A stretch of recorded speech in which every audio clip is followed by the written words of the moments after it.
Sabi nga nila, mas mabuti pang manakawan kaysa masunugan. Oras kasi na magsimula at hindi mapigilan ng sunog. Hindi lang ang mga ari-ari ang pwedeng maabot. Ultimo buhay sa isang iglap, maaaring maglaho.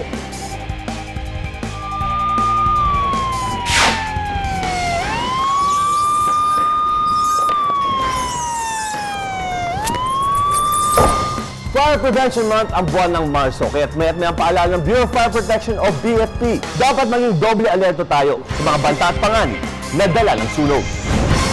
Nitong huling bahagi ng 2011, tinatayang 8 sunog ang naitala ng BFP sa Metro Manila pa lamang kada araw. At ang mga namatay umabot na sa bilang na 27. Habang 39 naman na katao ang nadisgrasya. Kung sakali maipit tayo sa isang nasusunog na gusali o bahay, narito ang ilang mga tips para mailigtas kayo mula sa kapahamakan.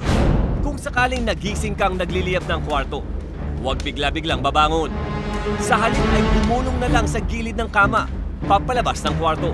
Ang usok ang hinahanap niya ang pinakamataas na pwede niya puntahan. Kaya kita po natin na dyan lahat ng usok dito sa baba. Safe tayo. Pwede tayo gumapang, pwede tayo naka-crouch na ganito at unti-unti lalabas. Wasang ding matrap sa banyo.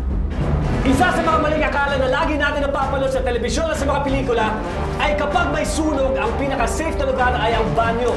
Maling-mali po yan. Akala natin safe dahil may tubig, pero maaari tayong matrap dito.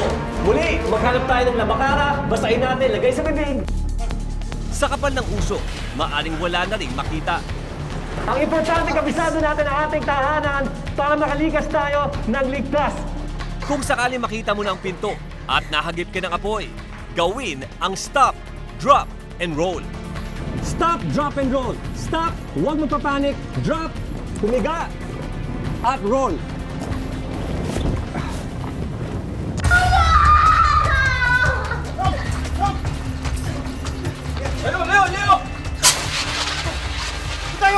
Kapag nagtamo ng first at second degree burn sa balat, agad na ilayo ang pasyente sa apoy.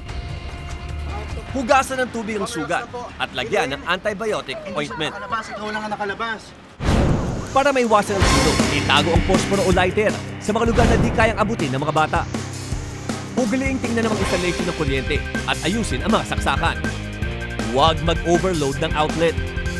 Inspeksyonin din kung may mga singaw ang mga LPG.